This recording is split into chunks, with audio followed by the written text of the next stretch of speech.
Senhor? Amém. Abra sua Bíblia em Romanos capítulo 11, versículo 22.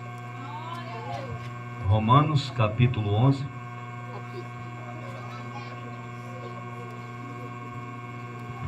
Romanos capítulo 11, versículo 22. Apenas um versículo para a nossa meditação de hoje à noite. Quem achou? Romanos 11, verso 22. Vamos ler a palavra de Deus.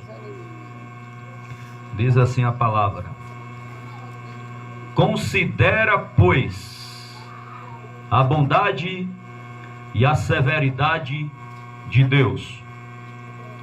Para com os que caíram, severidade, mas para contigo a benignidade de Deus, se permaneceres na sua benignidade. De outra maneira, também tu serás cortado. Quantos podem dizer amém? Amém. Poder sentar, Glória a Deus. glorificando o nome do Senhor. Aleluia. Glória a Deus. Nesta noite, quero chamar sua atenção nesta noite Glória a Deus. para nós meditar mais uma vez nesse culto de ensino e prestar atenção a respeito do que Deus quer falar conosco nesse texto da palavra do Senhor. Amém? Em nome de Jesus. Houve só uma mudança aqui de louvor. Eu quero mudar para outro louvor. Glória a Deus. Outro fundo musical, no caso. Glória a Deus. O texto da palavra de Deus, o tema que eu quero trazer nesta noite é a severidade, aliás, a bondade e a severidade de Deus. Diga, pois, a minha pessoa: a bondade e a severidade de Deus. Está fraco, né? Vamos repetir o tema bem forte, gente. Vamos lá. 1, 2, 3. A bondade e a severidade de Deus. É exatamente sobre isso que nós vamos falar aqui nesta noite. Meus amados irmãos, ao considerarmos a natureza de Deus, somos chamados a entender e refletir sobre a sua bondade e severidade. Este versículo nos convida a ponderar sobre como a graça de Deus se manifesta em nossas vidas, mas também nos avisa sobre a severidade de permanecermos firmes na fé. Eu vou repetir essa introdução. Ao considerarmos a natureza de Deus, somos chamados a entender e refletir sobre a sua bondade e severidade. Este versículo nos convida a ponderar sobre como a graça de Deus se manifesta em nossas vidas, mas também nos avisa sobre a seriedade de permanecermos firmes na fé. Para entender melhor, iremos destacar 3 tópicos nesta noite sobre este assunto. E o primeiro tópico que eu quero destacar é a bondade de Deus. É como na introdução eu já frisei: quando nós pensamos na natureza de Deus, é necessário nós compreender que na sua natureza existe bondade e severidade. Severidade e bondade. E muitas das vezes a bondade ela é recebida, mas a severidade, por muito, ela é desconhecida. Só que faz parte da natureza de Deus. A bondade de Deus, mas como no primeiro tópico eu já frisei, que vamos falar primeiro sobre a bondade de Deus. A bondade de Deus é um convite constante à reconciliação e o amor. Vejamos o que a bondade de Deus resulta em nossas vidas. Primeiro ponto: a bondade de Deus revela o seu amor incondicional. A bondade de Deus revela na tua e na minha vida o amor dele para conosco, incondicional. Observe, quando nós fazemos essa observação, Romanos capítulo 5, versículo 8, abra a sua Bíblia. Romanos capítulo 5, o versículo de número 8, nós vamos ver que aqueles que estão firmes com Deus, que está mediante a sua bondade, vai notar que vai fazer parte da sua vida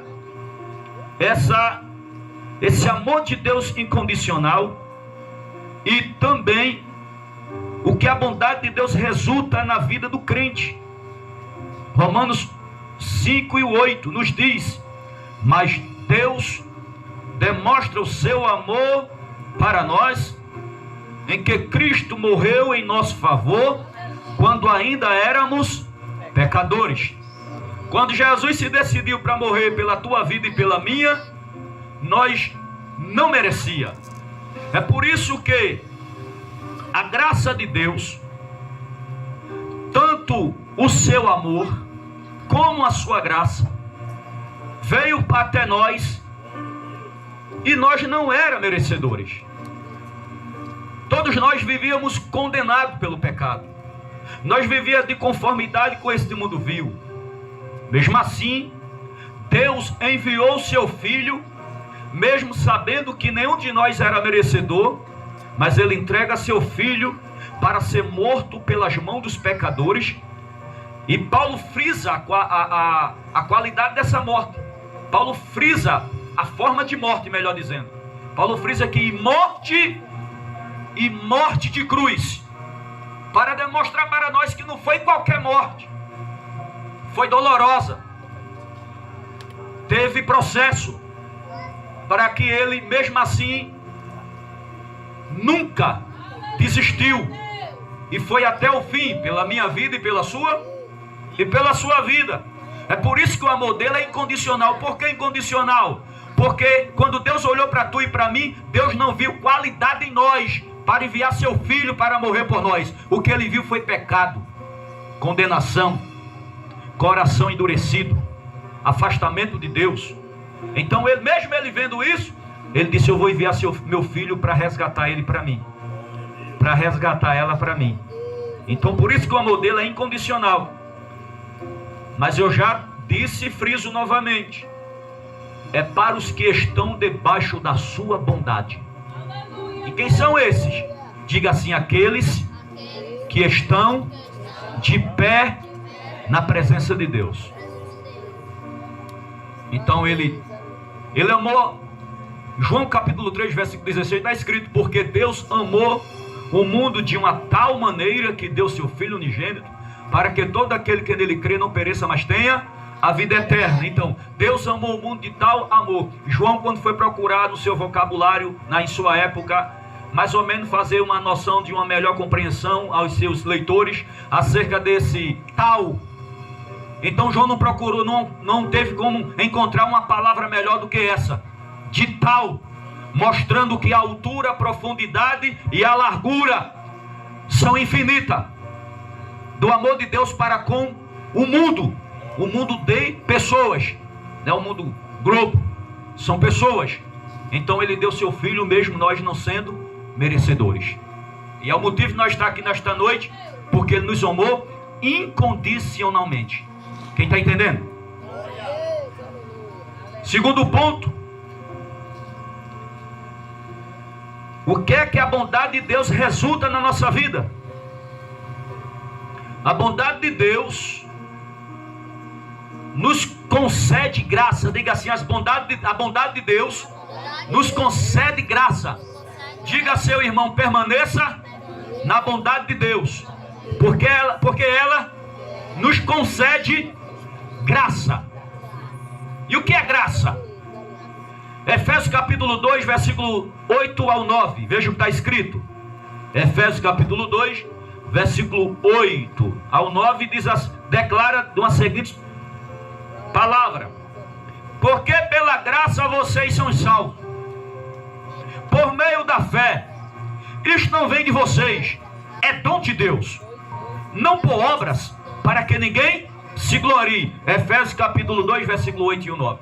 O que é que o apóstolo Paulo, escrevendo a carta aos Efésios, Paulo está passando para aquela igreja? As crianças olhem para cá. Efésios capítulo 2, versículo 8 e 9. O que é que Paulo estava dizendo para aquela igreja? Paulo estava mostrando que a salvação não foi por mérito humano. Paulo estava dizendo que a nossa, a tua, minha salvação não foi por mérito nosso. Nenhum de nós merecemos. Nenhum de nós fizemos nada para ser salvo. Então Paulo está dizendo que é pela graça de Deus. Porque pela graça vocês são salvos. Que graça? Quando nós quando nós entregamos a nossa vida a Jesus, no momento que a gente entregou a nossa vida para Ele, recebemos Ele de duas formas. Entenda isso aqui, porque isso aqui é muito especial na tua vida e na minha. Quando você e eu entregamos a vida a Cristo, nós recebemos Ele de duas formas. Isso não pode sair da nossa consciência, igreja. Primeira forma é que nós recebemos Jesus. Nós recebemos Ele primeiro como Senhor. Por que como Senhor? Porque indica que recebendo Ele como Senhor, já não é mais eu que vivo em mim, mas Cristo vive em mim. Por quê? Porque Ele é o Senhor da minha vida. Ele é o Senhor da tua vida. Ele me governa e Ele te governa. Então o primeiro padrão de aceitação é receber Cristo como Senhor. No momento que eu estou desobedecendo, no momento que eu não aceito os mandamentos, no momento que eu não quero aceitar na minha vida o que Cristo estabeleceu na sua igreja, eu não estou tendo Ele como Senhor. Eu apenas quero tê-lo como Salvador. Só que todos que têm Jesus como Salvador e não recebem como Senhor, não é salvo. Entenda isso. Aleluia. Não será salvo. Quem está entendendo isso aqui, irmãos? Glória a Deus. O mundo tem Jesus como Salvador. Sim ou não? Sim. Mas o mundo não quer deixar a cachaça, quer? Quer deixar a droga? Quer deixar a prostituição? Quer deixar o adultério? Quer deixar os pecados vil deste mundo? Sodomismo, lesbianismo? Não quer deixar nada disso. Mas se perguntar quem é Deus Salvador, ele vai dizer que é quem? Jesus. Mas o mundo não é salvo.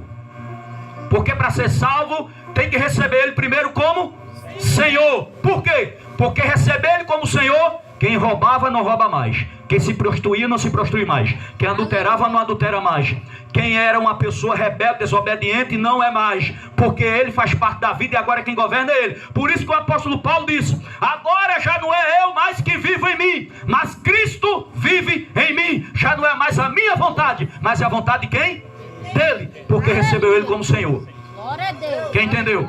Glória a Deus. Aleluia. Aí, depois que já tem Ele como Senhor, agora vem Ele como Salvador. Porque a Bíblia diz que Jesus vai salvar aqueles que o têm como Senhor. Nunca esqueça disso. Aqueles que o receberam como Senhor. Aí, já que tem Ele como Senhor, Ele salva. Por que naquele dia está escrito em Mateus capítulo 6? Se não foge da mente, a partir do versículo 30 em diante. Ou se for antes, é um pouco. Fugiu da mente agora. Mas é o capítulo 6 de Mateus, que diz assim: muitos naqueles dias me dirão: Senhor, Senhor, nós profetizamos em teu nome. Plural, não é eu, nós. Em teu nome expulsamos demônio. Em teu nome fizemos maravilha. Ok, observa. Profetizamos em teu nome. Além de ser crente, ainda tinha um dom de profecia. Em teu nome fizemos maravilha. Além de ser crente, era batizado e ainda tinha o dom de maravilha. E nós em teu nome expulsamos demônio. Ele era crente, ainda tinha autoridade para expulsar demônio. Mas Jesus vai olhar e vai dizer: apartai-vos de mim, maldito, que eu não vos conheço, todo vós que pratica iniquidade. Ou seja, tinha ele como Salvador, mas não tinha ele como Senhor.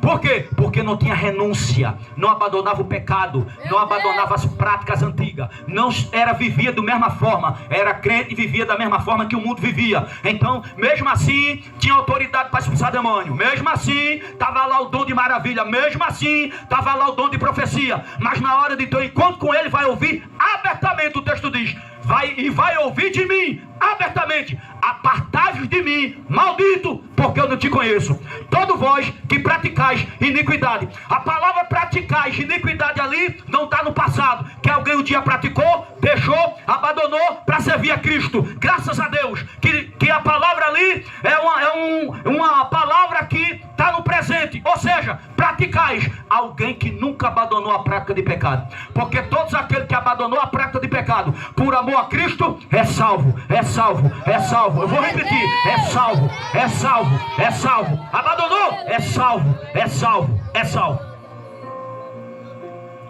Mas quer viver dos dois lados? Quer viver com Deus e viver no pecado? Não é salvo. Guarda essa palavra nesta noite. Pode ser o bispo, pode ser quem for, não interessa cargo, irmão. Se não abandonar, não é salvo. Quem está entendendo? Glória a Deus. Então, tê-lo como Senhor e Salvador. Os que brincam, os que pintam, os que faz e desfaz e se mandam e batem no peito, empinam o nariz, são rebeldes, faz o que quer, diz o que quer, se veste como quer, não aceita conselho, fica com raiva dos crentes verdadeiros, esses não será salvo se não se arrepender. Aleluia, Jesus. Se não se arrepender.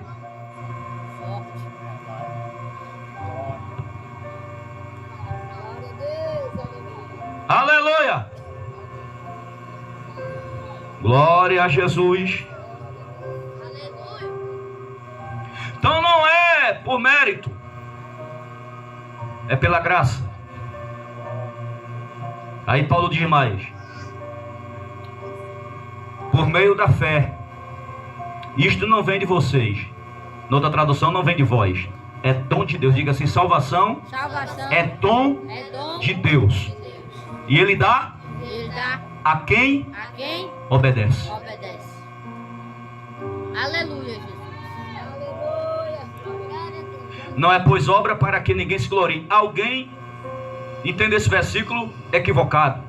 Já que não é pelas obras para que eu não venha me gloriar, então não precisa de eu praticar boas obras. Quem disse?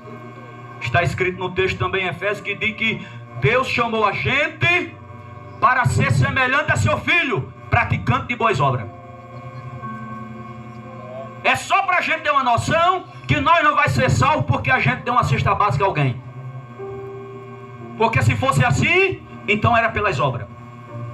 Mas não é por causa disso que nós vai deixar de dar uma cesta básica, porque está escrito que a gente precisa praticar boas obras. Mas é pela fé no Filho de Deus. E viver por fé no Filho de Deus é obediência e prática das boas obras, porém é pela fé. E alguém confunde que fé é essa. É porque está esquecido que a fé sem a fidelidade não é fé. A palavra fé é fidelidade. Então se não for fiel, não é fé. Quer entender, irmão? Se não for fiel, não é fé. Aleluia. Pode ser fiel, mas fé não. Não é? A bondade de Deus se manifesta na salvação que recebemos, um presente que não merecemos, mas que Ele nos oferece. Ela se manifesta, a bondade de Deus se manifesta na salvação. Por que Deus é bom? Porque Ele nos chamou para nos salvar. Então Deus é bom. Nós recebemos essa salvação, um presente que não merecemos, mas que Ele nos oferece. Ou seja, Ele te ofereceu, tu recebeu. Ele ainda está oferecendo a muito e muito não está recebendo, sim ou não? Mas Ele ainda está oferecendo salvação. Aqueles que ainda não é salvo, Deus está oferecendo salvação. Terceiro ponto.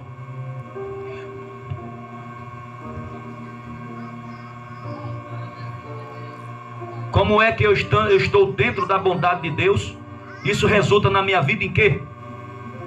Observa. A bondade de Deus nos sustenta em tempos difíceis. A bondade de Deus nos sustenta em tempos difíceis. Oh, bondade maravilhosa. Aleluia. Glória a Jesus. Salmo 123, verso 6. Veja aí. Salmo 123, versículo 6. Olha o que está escrito. Aliás, irmão, Salmos 23, versículo 6. Perdão. Salmo 23, versículo 6.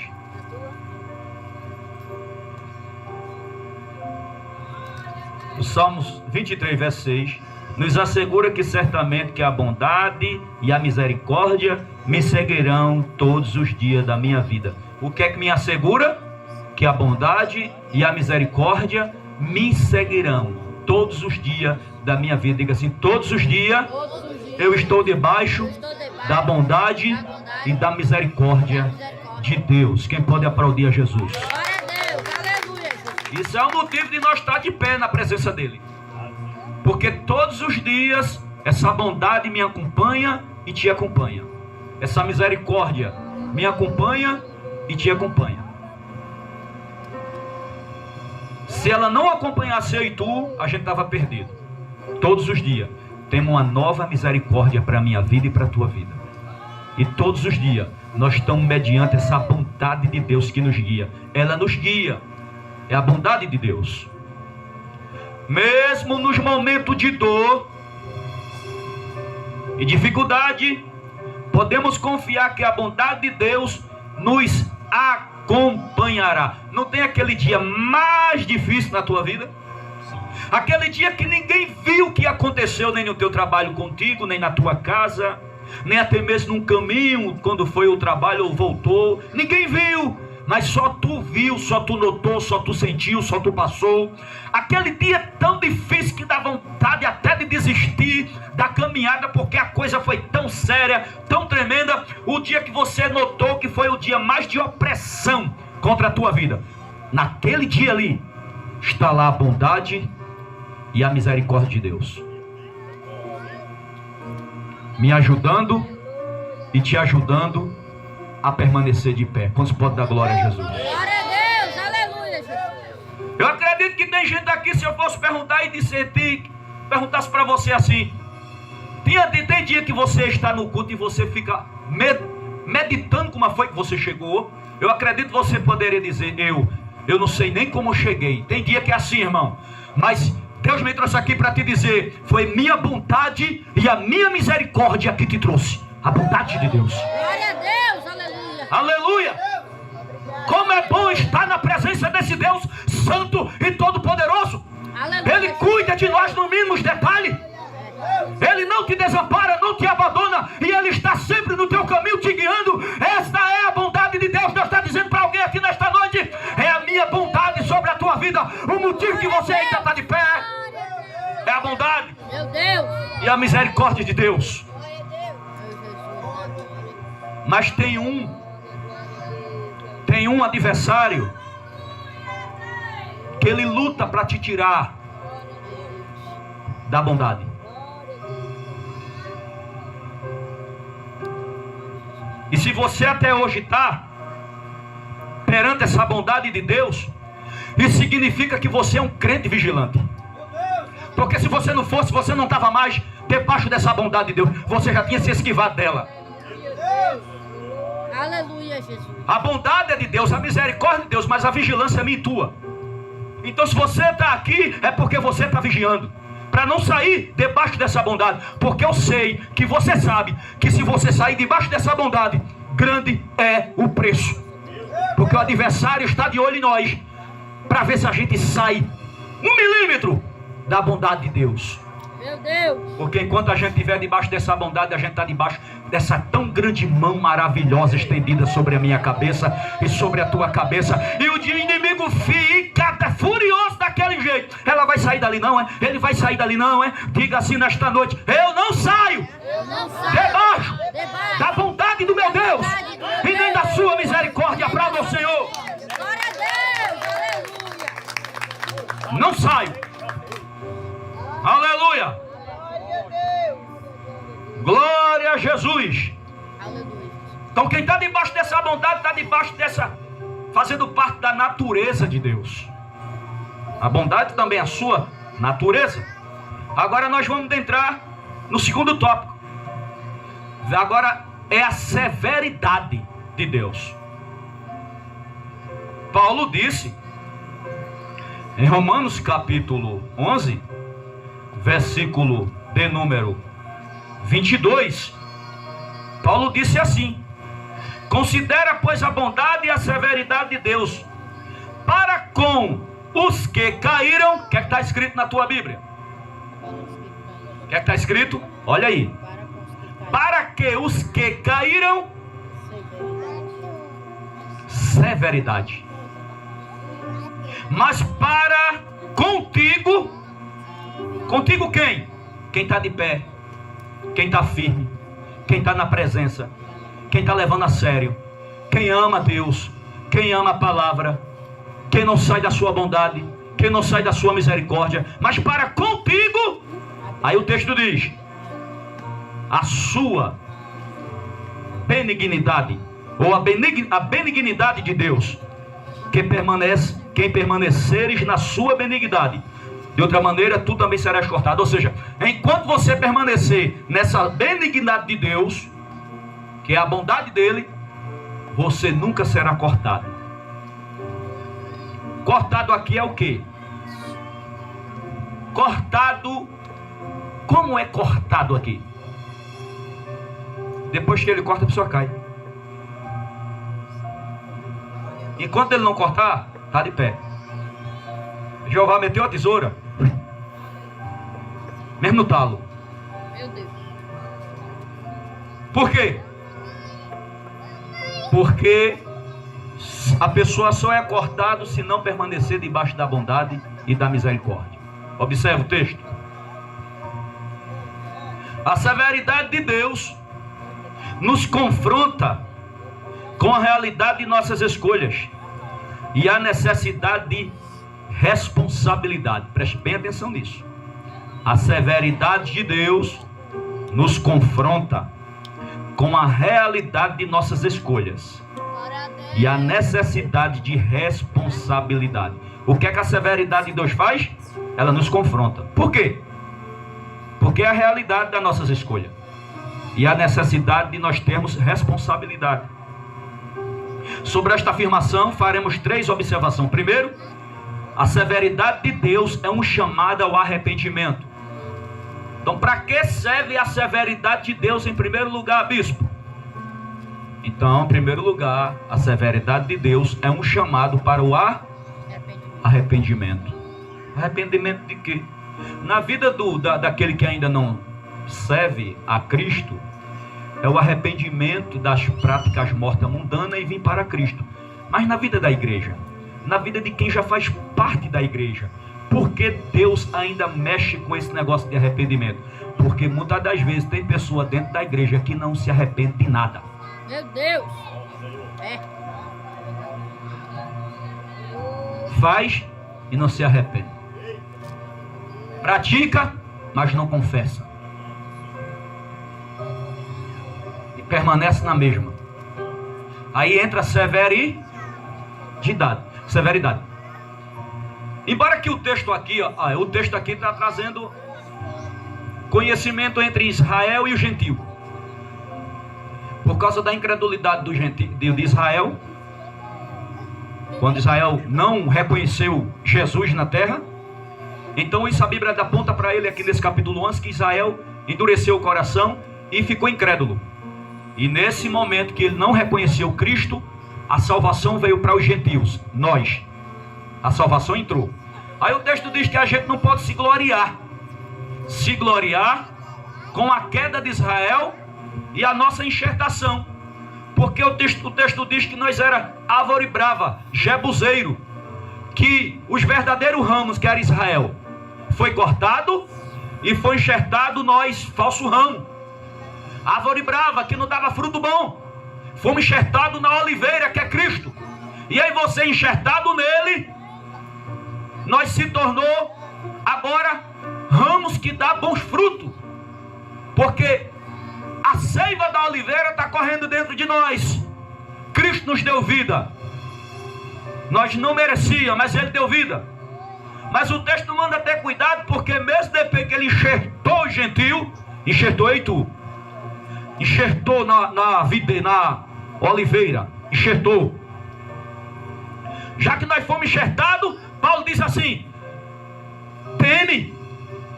Porque se Ele não poupou os ramos verdadeiros, se Deus não poupou Israel, que foi chamado para a salvação, na hora que endureceu o coração, e na hora que não quis reconhecer seu filho, na hora que não quis obedecer ao Cristo, Deus cortou ele da videira. Aí Paulo diz: quando mais tu, que era jebuseiro, árvore ruim, não prestava, mas ele usou de misericórdia, usou de graça, favor imerecido, pegou tu e enxertou no lugar de Israel. Aí ele diz assim: agora tu anda bem direitinho, para que se ele não poupou os ramos verdadeiros, quanto mais nós. Teme, tenha temor, porque ele pode cortar tu também. É o que o texto está dizendo. Ele pode me cortar, ele pode cortar você, assim como ele cortou Israel. Quem está entendendo, irmão? Glória a Deus, aleluia. Então, a severidade de Deus é um chamado ao arrependimento. Hebreus capítulo 10, versículo 31.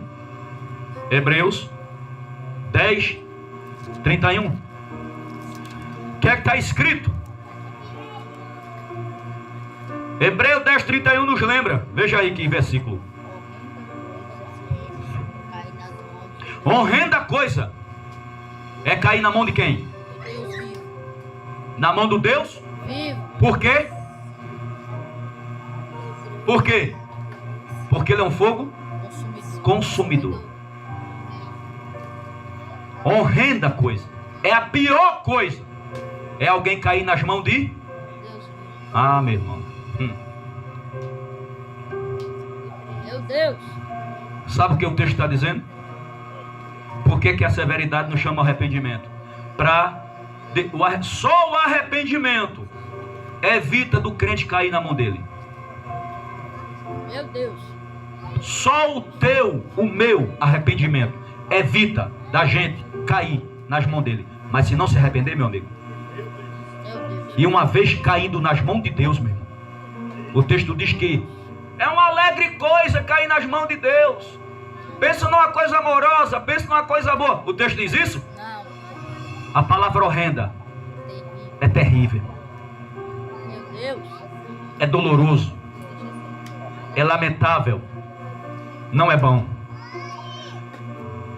Quem vai arrancar alguém que está nas mãos de Deus? Presta atenção. Eu não estou falando aqui de alguém estar nas mãos de Deus, como eu falei no primeiro tópico, protegido, guardado, amado. Não, eu estou falando de alguém cair por desobediência. Quem vai arrancar? Eu vou lá na mão de Deus arrancar tudo da mão dele, já que tu caiu em desobediência na mão dele. Quem vai dar? Então, horrenda coisa. Observa o texto. A severidade divina é um lembrete de que Deus é justo e exige um padrão de vida que se ajuste à sua santidade. Por que existe na natureza de Deus as duas partes, bondade e severidade? É que na severidade ele exige. Não é uma opção. Filho, eu te amo, tu fica na minha santidade se tu quiser. Não é opção. Deus exige. Você sabe o que é exigência? E quem está exigindo aqui é um homem? É Deus. Deus exige. Ele exige o que de nós? Preste bem atenção aí, ó. A severidade divina é um lembrete de que Deus é justo e exige um padrão de vida que se ajuste à sua santidade. Aleluia. É mais ou menos assim. O pai é santo e os filhos têm que ser? Santo. É isso aí. E se alguém tentar escapar disso, não está de acordo com sua palavra. E por não estar de acordo com sua palavra, horrenda coisa é cair nas mãos do Deus vivo. Quem entende? Glória a Deus, aleluia. Olhe para o seu irmão e diga assim: olhe para o seu irmão, fale bem tranquilo, pergunte a ele e a ela: tu anda no padrão de santidade? Tu anda no padrão de santidade. Eita, Aleluia. ô glória, Glória a Deus. ô glória. O que tu vê na internet é do agrado de Deus? Ô glória, Meu Deus. ô glória, glória a Jesus. Quando tu tá sozinho passando nos cantos, que passa as Dalila, as filhas de Caim, Meu Deus. como é que é o teu zoião? Ele está sendo santo. Eita, glória a Jesus. Glória a Deus. E as mulheres também, meu irmão. E as mulheres também, quando estão andando, olhando, andando. Quando tu passa os filhos de Caim marumbado. Embora que muitas das vezes é daqui para cima, mas vamos lá. Como é que é teu zoião? Santidade. Ei, ajustar, equilibrar, Meu Deus. né? Santidade. Nas horas que a mulher está dormindo, que tu está acordado, aquelas horas. Ou então ela está dormindo, ele está dormindo e tu acordada. Aquelas horas. Tá tudo certo. Glória a Deus, aleluia. Eu vou mais profundo, estou falando de santidade. Lá no banheiro, quando tu está tomando banho, tá tudo certo? Meu Deus. Tá tudo certo? Nós só tem as paredes, a porta fechada e a telha. Mas os olhos de Jeová, ninguém escapa. Tá Glória tudo a certo? Deus. Aleluia. Deus é santo e quer que seus filhos sejam Santo. santo. Eu não sei que tipo de santo é esse que tem por aí, que diz que serve a Jesus. Porque a Bíblia diz que a igreja é santa, certo? Se a igreja é santa, os crentes são santos. É para ser santo, né? Tudo na presença de Deus. Estou falando aqui perfeito, não perfeito só Jesus. Mas santidade é para todos que servem a Deus. Aí tem umas santa por aí, umas santa. É a santa nua. Sei que santa é essa, Meu Deus. né? E também tem um santo nu. Recebe visita na casa, não veste uma camisa. Meu Deus. É forte. Calçãozinho curtinho daquele, parece que está imitando Neymar. Meu Deus, é forte. Quando está no campo. Estou na minha casa. É forte, Jesus. Ainda diz assim, estou em casa. Então a tua casa não é de Deus não também não? Não é? Pode parecer qualquer irmã. É, meu irmão. Diga assim, os casais, diga assim, o meu corpo, Meu corpo. só que duas pessoas podem ver. A Diga, pessoa pode ver. Deus Deus. e a esposa. Meu esposo. Deus Deus. e o marido. Isso eu estou tirando a área da medicina, né? Que negócio de saúde aí é outra coisa. Não vamos exagerar não, amém? Saúde à parte. É necessário mesmo mostrar alguma coisa e pronto. É medicina. Mas tirando dali. Agora o que é que faz um crente tá lá? Ei. Isso tem o que com santidade? Será que não tem nada? Tem nada a ver com santidade mesmo? Porque pelo que eu sei, tem veste que causa o quê? Lascívia. Sedução, lascívia. Veste que mostra a lua e o sol. Meu Deus. Então a gente tem que dar uma melhorada. E tem crente velho, meu irmão. Não tô falando que não é novo só, não. É crente, tem crente velho. E tem uns crentes velhinhos aí que não tá brincando mais não. A mais velha tudo com a saia curta. Meu Deus. É uma véia nova. Depois de 60, está aqui ainda. Sangue de Jesus tem poder. Depois que se converte a Cristo, os novos já. E os velhos? Santidade. Aleluia. E porque eu estou falando de uma forma sensibilizada, eu não estou apertando muito não. Santidade é o Senhor. Amém? Principalmente com essa tal de internet. Depois, a internet é coisa boa, né, irmão? E quando falta um dia ou dois, a gente acha ruim, né? Mas depois que surgiu a internet, tem tanto crente frio, que é de dar dó. É verdade. Frio. Quase morro. Por quê, hein? Meu Deus. Eu vou perguntar uma coisa aqui à igreja. Se tu era fervoroso e cheio do Espírito Santo, falando contigo homem, contigo mulher, jovem, criança, era cheio do Espírito Santo, cheio até a tampa, e de repente tá mortão. Isso é do nada, é? Isso não aconteceu do nada. Não houve nada. Foi do nada. Veio assim, bateu. Do nada. Vamos ser sinceros. Vamos ser sinceros.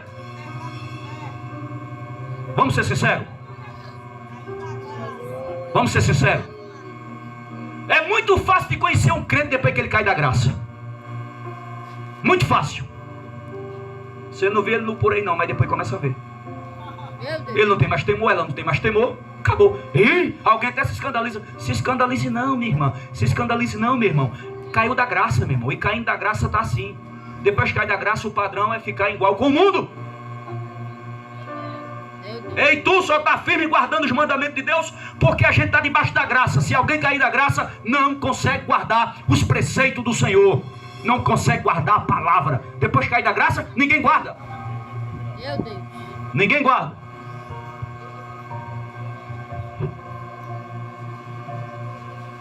Agora eu vou entrar mais em outros pontos para a gente ser um glória. Vamos lá. Glória a Deus. Romanos.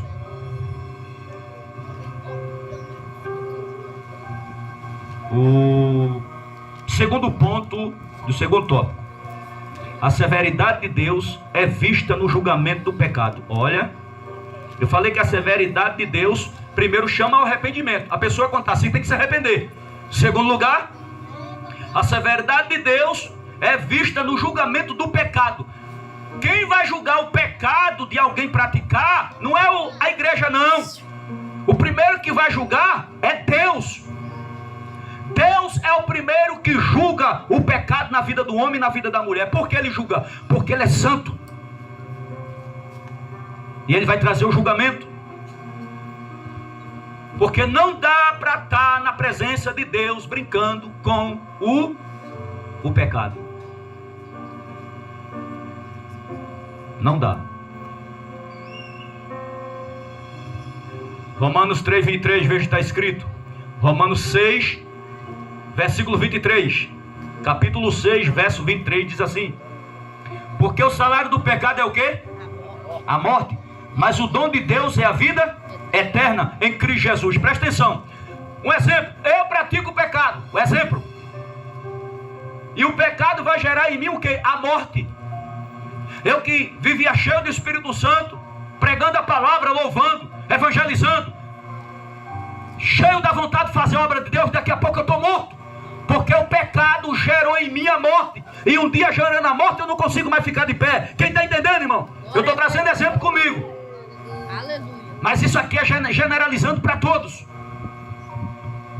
Qual é o salário do pecado? A morte. Diga assim, não brinque com o pecado não. Porque ele gera morte. Alguém, aquele fulano lá está no mundão. E tá no mundo agora, no mundo. Rapaz, quando aquela pessoa batia com o pé, a terra estremecia. Pronto, mas praticou o pecado e gerou a morte e caiu. Entendeu?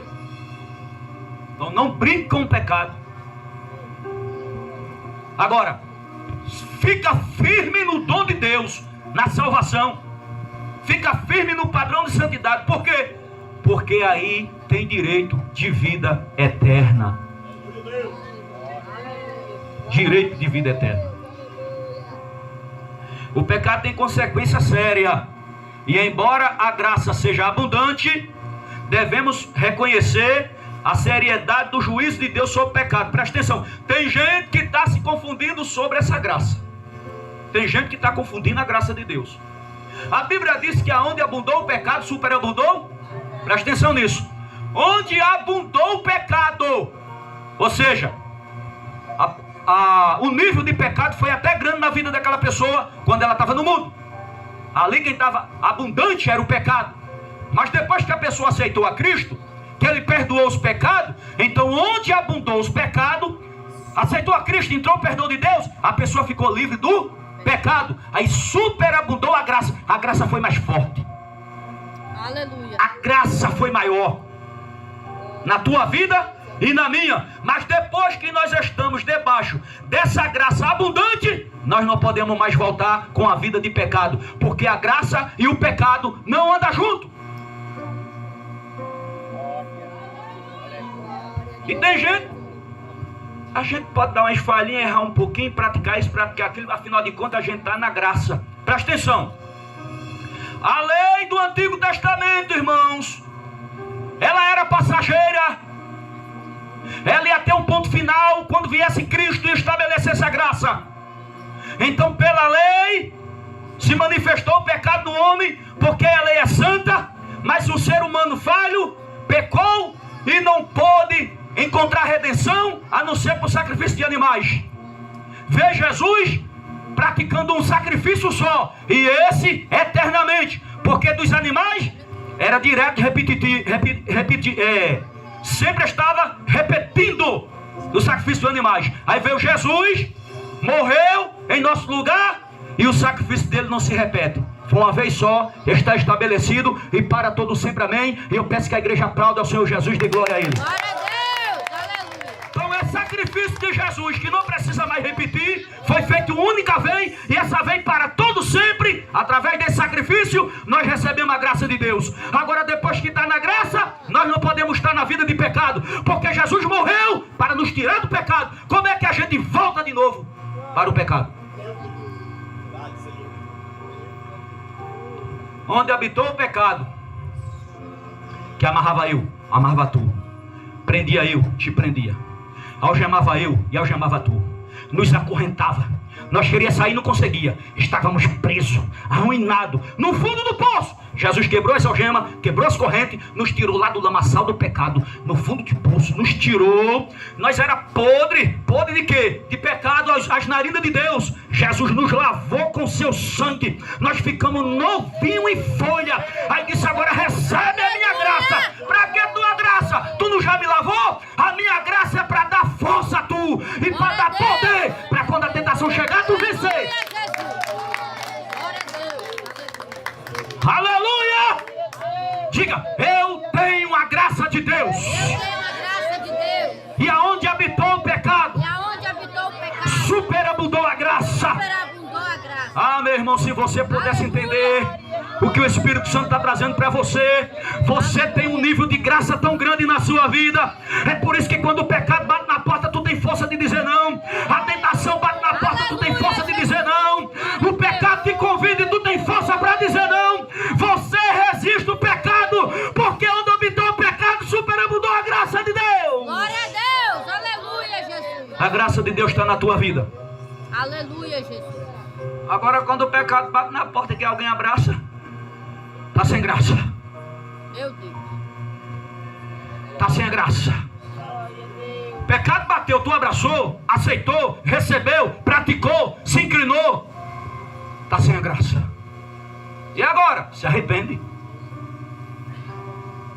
Se arrependa e recomece. Agora é um arrependimento genuíno. Fiz, me arrependo, recebo graça, mas daqui a pouquinho eu vou praticar de novo. Que graça é essa? Desse tipo de graça, sabe o que é que eu digo a tu? Para de graça. Que não é essa daí não. Meu Deus. Está fazendo graça. Tem gente que não está com a graça de Deus, está fazendo gracinha para Deus. É diferente. Está fazendo gracinha para Deus? É diferente. Eita Jesus. Aleluia. Vou deixar a igreja glorificar a Deus. Glória a Deus. Aleluia, Jesus. Glória a Deus. Aleluia. Terceiro ponto. A severidade de Deus protege sua santidade. Olha. Quando alguém vê Deus bradar na boca de alguém, repreendendo alguém porque alguém não está andando no padrão de santidade, a culpa não é do irmão não, que está sendo usado não, nem da irmã não. É Deus que não aceita alguém estar na presença dele brincando com o pecado. Deus não aceita. Ele não aceita. Porque a sua severidade protege a sua santidade. Quem é que protege a santidade de Deus? A própria severidade de Deus. Então o crente foi chamado para ser santo.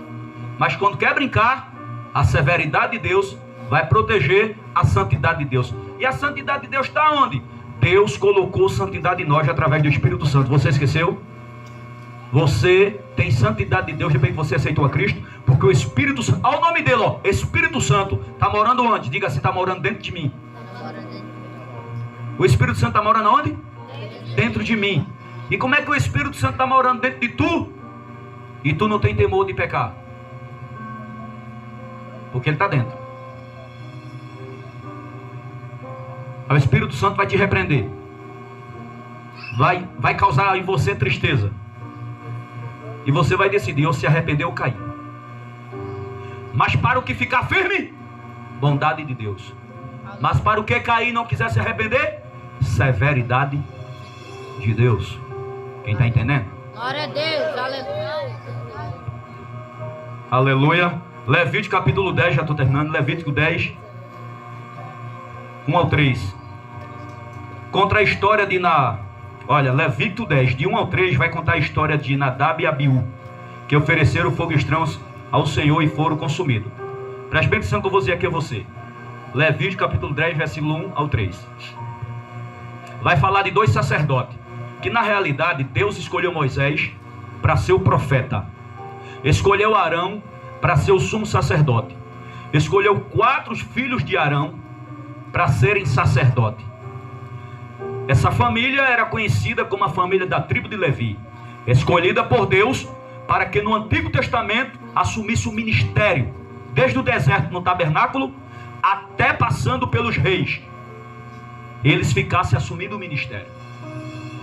Então Deus colocou fogo no altar. Quem colocou fogo? Deus mandou organizar a lenha. Botaram a lenha e Deus botou fogo. Aí disse assim aos sacerdotes: daqui em diante vocês não deixam apagar o meu fogo. Esse fogo é para queimar de geração em geração.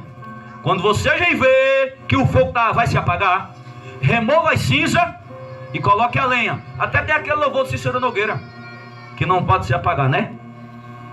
Remova a cinza e põe lenha, e o fogo tem que ficar aceso.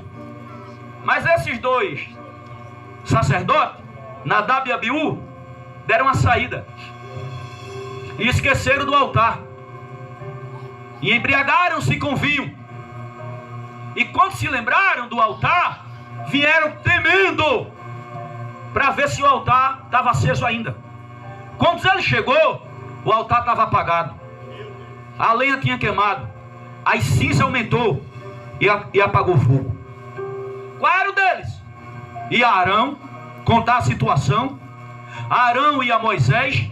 E Moisés ia a Deus para saber o que é que ia fazer para acender o fogo e saber qual era a disciplina que Deus ia dar naqueles dois sacerdotes. Mas eles temeram de contar para Arão, Arão contar para Moisés e Moisés contar para Deus. Foi o que eles fizeram. Um olharam para o outro, viram que não tinha ninguém no tabernáculo, tiraram a cinza, colocaram novas lenhas e acenderam o fogo. Só que aquele segundo fogo que foi aceso não foi o que Deus acendeu. Agora era o do homem. E o do homem não voga no altar dele. No altar de Deus quem voga é o fogo de Deus. Aleluia. eles botaram fogo no lugar chamado Santo, por trás dele no lugar chamado Santo dos Santos, onde estava a Arca da Aliança, e os dois querubins com as asas cobrindo o rosto, a glória de Deus surgiu. Porque Deus sentiu em sua casa fogo estranho. E já que Deus sentiu em sua casa fogo estranho, a santidade de Deus consumiu, matou na hora a Nadab e Abiú. E os dois sacerdotes caíram duro, queimado, dentro do tabernáculo. Quem matou? Deus. Agora está Arão, está os dois irmãos dele lá fora, Moisés e a congregação, querendo saber o que fazer para tirar aqueles dois homens. Deus matou eles com a glória dele. Por quê? Porque colocou fogo estranho dentro da congregação. Diga ao seu irmão assim: cuidado com o fogo que está em você. Se é de Deus ou é seu. E como é que eu estou com fogo estranho? É quando eu tenho uma vida de pecado, quando eu estou brincando com as coisas de Deus. O fogo que está em mim não é do Espírito Santo, é da carne. E fogo da carne para Deus é fogo estranho. E se alguém diz assim: graças a Deus que hoje ninguém morre assim, né? Ok, mas tem muita gente morrendo espiritual. Meu Deus. Morrendo espiritual. Por quê? Porque está andando com fogo estranho. É melhor se arrepender, confessar o pecado, abandonar o pecado, buscar o padrão de santidade e voltar a receber fogo do Espírito Santo. Aleluia. E voltar a receber o fogo do Espírito Santo para andar na presença de Deus em santidade novamente. Quem está entendendo isso aqui, diga amém. Amém. Glória a Deus. Não é diferente daquele altar para esse. O que é que nós vamos oferecer a Deus nesse altar? Que alguém está tão querendo desmoralizar o altar. É só tijolo. É cimento. Não é que nem aquele altar. Mas tu esquece, criatura caída da graça, que esse altar para cultuar o Senhor, ele é consagrado. E uma vez sendo consagrado, Deus está habitando nesse altar. Porque aqui está saindo a palavra de Deus. Aleluia. Glória a Deus. Aleluia. É por isso que não pode subir no altar de qualquer jeito. É melhor tu dizer pro bispo assim: eu não estou bem para subir no altar não. Se tu for louvar, se tu for pregar. Mas se tiver de todo jeito para louvar e de todo jeito para pregar, é melhor desistir do que assumir o altar sem estar diante de Deus tudo certinho. Aleluia. Porque qualquer coisa que eu vou fazer aqui sem ser na unção de Deus, com a vida de pecado, é fogo estranho. E isso vai me arrancar daqui. O Espírito Santo vai me arrancar. Se eu não parar. Aleluia. Se não arrepender-se. Se não deixar. Glória a Deus. Se não confessar. Porque para pecar tem gente que tem até coragem, meu irmão. Mas para confessar é um freche. Meu Deus, é forte. Não vou confessar não, ninguém tem nada a ver com a minha vida não. Não tinha no mundo. Mas depois que a gente faz parte do corpo de Cristo, depois que a gente sabe que Cristo vive em nós, agora tem um padrão diferente para viver. Aleluia. Aleluia. Glória a Deus. Glória a Deus. Aleluia, Jesus.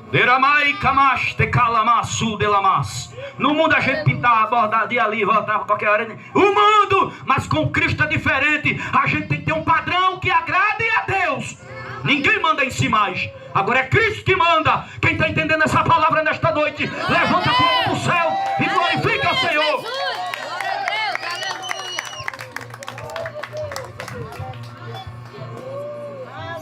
Glória a Deus. Aleluia. Glória a Deus. Aleluia. Agora eu vou falar lendo rápido, porque as horas já não esperou. Certo? Terceiro tópico: permanecendo na bondade de Deus. Já falei sobre a bondade de Deus, já falei sobre a severidade de Deus, e agora é permanecendo onde? Na bondade de Deus.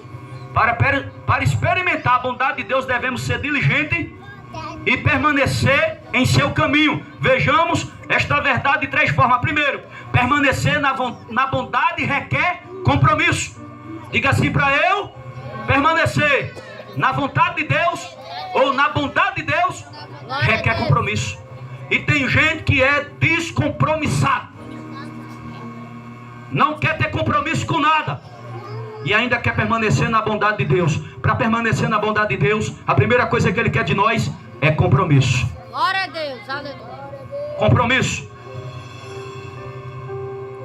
João capítulo 15, versículo 4 nos ensina: permanecer em mim e eu permanecerei em vós. Quem está dizendo isso?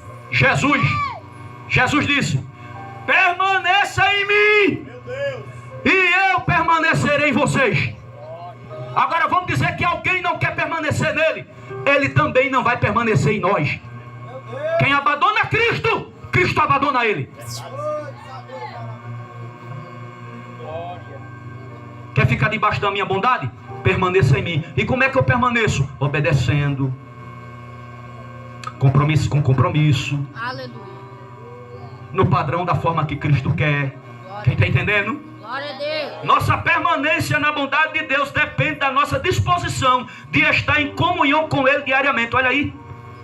Vai depender da tua e da minha disposição de estar com Ele em comunhão. Porque se a gente não guardar comunhão com Ele, Ele não vai permanecer em nós. Segundo ponto: a permanência na bondade resulta em fruto. Quem permanece na bondade de Deus, firme, compromissado, obedecendo.